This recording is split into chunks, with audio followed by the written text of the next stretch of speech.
In my last video, I introduced the enemy. In order to understand religion in this world, you need to understand him because he created all the confusion. He needed to be discussed because of where the rest of the story goes. This next subject, King Solomon, is in the middle of the pack because while he is a great testament to Elohim and Israel in the beginning of his story, in the end of his story, Satan uses his mistakes a great deal to create doctrine for his story. If you do research on your own on this subject, you must be very careful because there's pure wickedness surrounding it and could be a stumbling block for those not fully grounded in their faith. But if it's not covered and understood, it can be a cause for loss of faith if you come across the enemy side. So I've been praying for guidance from the Holy Spirit to communicate this to you, that it fills you with understanding and removes confusion. Let's begin. Before part 5, we left off with Solomon becoming the next king of Israel after his father, King David. David secured a peaceful situation for Solomon. He defeated all of Israel's enemies so that when Solomon came to the throne, there was no one left to fight. This was also why David was not able to build a temple. He told Solomon, "My son, it was in my mind to build a house unto Elohim. But Elohim came to me and said, You have shed blood abundantly and made great wars. You shall not build a house unto my name. You have shed much blood upon the earth in my sight. A son shall be born to you, who shall be a man of rest. I will give him rest from all his enemies round about. For his name shall be Solomon, and I will give peace and quietness unto Israel in his days. He shall build a house for my name, and he shall be my son, and I will be his father, and I will establish the throne of his kingdom over Israel forever. So my son, I have prepared for the house of the Lord 100,000 talents of gold, and 1,000 talents of silver, and of brass and iron without weight, for it is an abundance. Timber also and stone have I prepared." Then David gave Solomon the plans for the temple that he had by the Spirit. The temple was to be a house for Elohim, a holy place in which the Ark of the Covenant would be held and where burnt offerings would be done. Like he told Solomon, David made preparations for the temple before his death. He gathered the strangers that were in the land of Israel, but not actually of Israel. He had them gather stones to build the house. He prepared iron for the nails and brass and cedar trees in the abundance.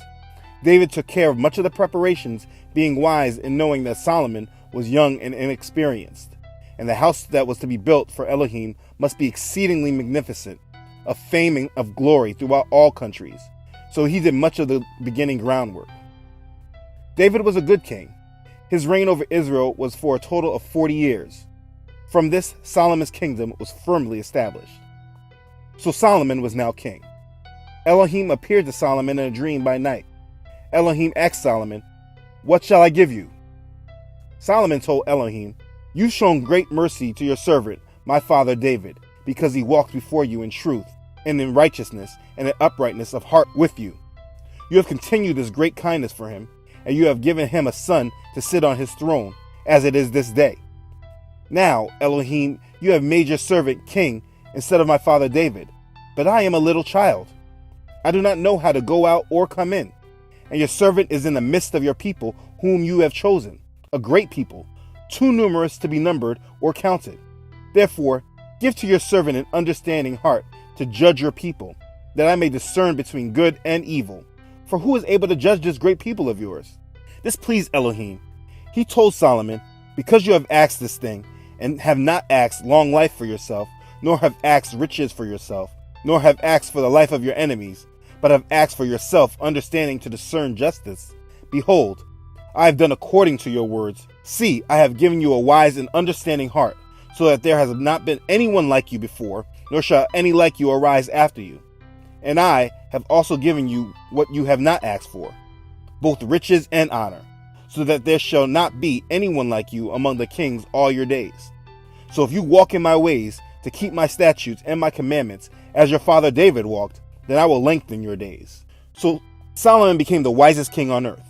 An example of his wisdom was when two women appeared before him, each carrying a child, one living, the other dead. One woman accused the other woman of stealing her child after hers died, and the other denied doing so. Solomon, in his wisdom, ordered the living child to be cut in halves with the sword, to be equally given to both women. The problem solved itself as a mother that accused the woman of taking her child said, "No, just let her keep the living child. Do not slay it." And the accused woman said, "That's fine. Divide it." Solomon gave the child to the right mother, who actually cared. All of Israel heard of the judgment that Solomon had judged, and they feared him because they saw Elohim's wisdom was in him to do judgment.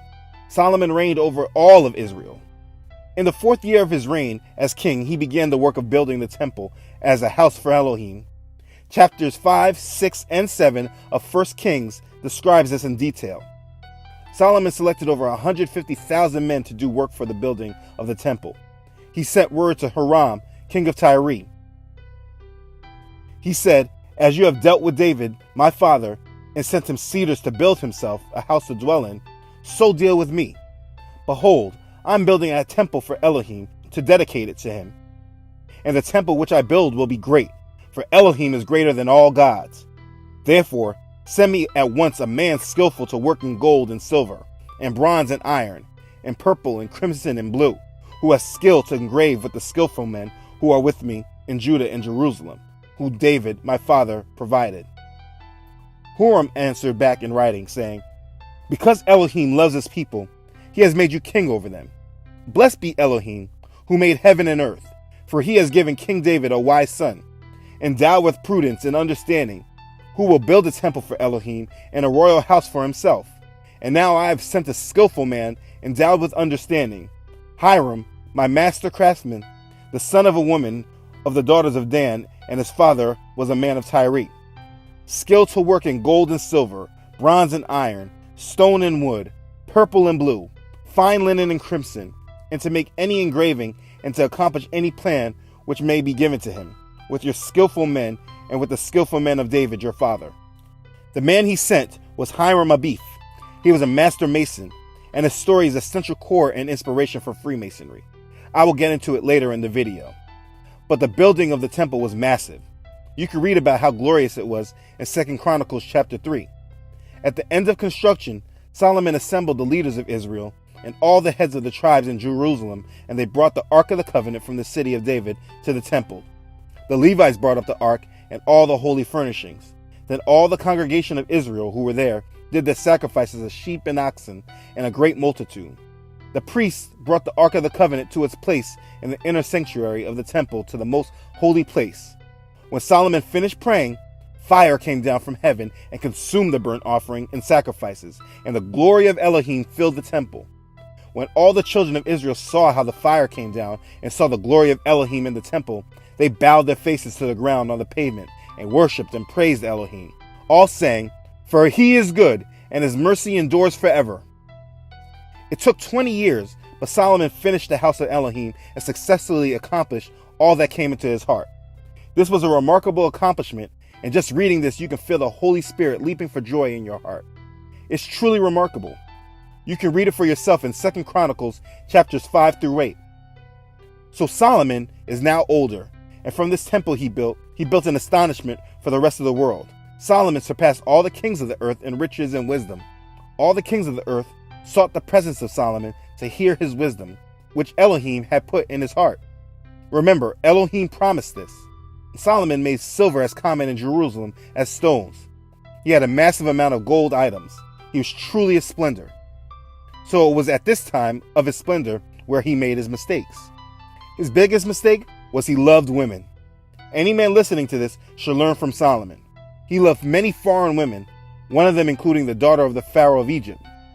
Earlier, he made a treaty with the Pharaoh of Egypt and married the Pharaoh's daughter. He was not supposed to do this.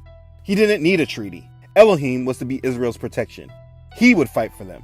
But as his status of splendor grew, he took on more wives and concubines, women of the Moabites, Ammonites, Edomites, the Sidonians, and the Hittites.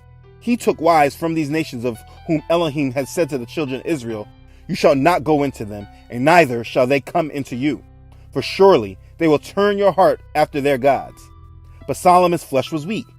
He had 700 wives and 300 concubines. These wives turned Solomon's heart away from Elohim. His heart was not loyal to Elohim as was the heart of his father David. He went after the gods and goddesses of these other nations, like Ashtoreth of the Sidonians. Ashtoreth was the name of the moon goddess of the Sidonians or Phoenicians. Don't forget about the pagan structure, in case you didn't understand who Ashtoreth was every time you heard Israel turn to her and Baal. So anyway, Solomon did evil on the side of Elohim. He built high places to worship Chemosh, the abomination of the Moabites, and to Molech, the abomination of the people of Ammon. He did this other times for all his wives, who burned incense and sacrificed to their gods. So Elohim told Solomon, "Because you have done this, and have not kept my covenant and my statutes, which I have commanded you, I will surely tear the kingdom away from you and give it to your servant. Nevertheless, I will not do it in your days, for the sake of your father. I will tear it out of the hand of your son. However, I will not tear away the whole kingdom. I will give one tribe to your son for the sake of my servant David, and for the sake of Jerusalem, which I have chosen." Elohim then raised up adversity against Solomon. And this is the end of the story for Solomon. He reigned over Israel for 40 years, and in his end, the kingdom of Israel fell apart. The Bible doesn't really speak in depth about the last years of Solomon. You can read and learn from his wisdom in the book of Proverbs. The book of Ecclesiastes is said to be written by him. It is a book that speaks on his remorsefulness and desire to be right with Elohim again. It was said to be written towards the end of his life. His story is not a happy ending. With Solomon's death, expired the glory and power of ancient Israel. And though the scriptures do not go in depth on his level of disobedience and wickedness, it can be inferred that he did a great deal of wickedness based on how the enemy has tried to use him for his doctrine to build his kingdom. This is known specifically through Freemasonry and the occult. The occult world highly references King Solomon. I'm not claiming their beliefs as true or not, but I think it's important to understand the other side. Like I said in part 5, Know Your Enemy. The occult world refers to Solomon as a skilled sorcerer. It's not that he only tolerated paganism, but also participated in it. According to one of the many legends about him, Solomon used pagan magic to imprison 72 rebellious evil kings in a brass vessel, throwing them into a lake where they were supposed to stay until the end of time.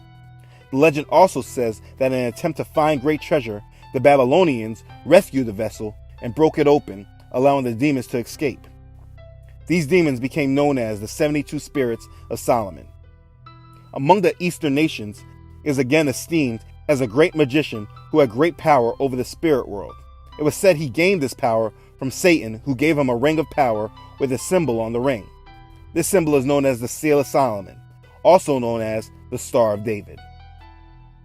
The Seal of Solomon is a hexagram and hides complex meanings, but it is a symbol used highly in witchcraft. The symbol was supposedly used on Solomon's ring and gave him the power to understand and communicate with animals, and to conjure up spirits to do his bidding. Kabbalists and alchemists are very fond of this symbol. It is also hidden on the US dollar. The way it is used today to represent the nation of Israel is very occultic in nature. It is not a symbol of Elohim. In reference to Freemasonry, according to the Freemason Dictionary, the Temple of Solomon plays a very important part. It is said in Freemasonry that Solomon, Huram, king of Tyre, and Hiram Abith resided as grand masters over the lodges which they established. It's said their symbolic degrees were instituted and their systems of initiation were invented, and from that period to the present, Freemasonry has passed them down. It's said that almost all of symbolism of Freemasonry rests upon or is derived from the Temple of Solomon in Jerusalem. Each Masonic lodge is and must be a symbol of the Jewish temple. Each master in the chair represents King Solomon, and every Freemason is a personation of the Jews who worked on this temple. That's why I did part 5 of this series before introducing this subject. It's important to understand that Satan wants to be like Elohim, so he must use the things of Elohim, but pervert them. This is why there will be an Antichrist. I hope it starts connecting that Satan's primary goal is to pervert the things of Elohim. He's not just making up his own doctrine, but it must be a perversion of Elohim's. This is why the building of the third temple is so important to this new occult age. This is the goal of Freemasonry, and the events transpiring today are being orchestrated by these men within this structure of power. Freemasonry is not just an organization, it is a religion. But I will get into that later in more detail. The point of this knowledge is that from Solomon's mistake, the glory of ancient Israel went downhill, and Lucifer used Solomon's disobedience in creating and establishing his doctrine for future worship of him by his own name. Freemasonry and the occult all use Solomon as a symbol for their rebellion, particularly because of how great and important Solomon was. There is much confusion around Solomon, and my hope is that this part in the series answers some questions. This history is very important to understand. This is the last time you will hear of a united 12 tribes of Israel. In the next part of the series, we will learn about the division of the two kingdoms, Israel and Judah. Have you heard of the 10 lost tribes of Israel? This understanding will be coming up. I hope this sparks a desire for you to dig into Elohim's word and rebuke Satan at every turn. The goal of this series is for us not to be ignorant of Satan's devices. I hope that turns to be true for you. If you're not subscribed yet, please subscribe to get the notification of the next part of the series. Thanks for watching. If this blessed you, please share it with others. Have Bible studies around the topics and keep the discussion of Elohim's word going. Thank you for your support. I love you all.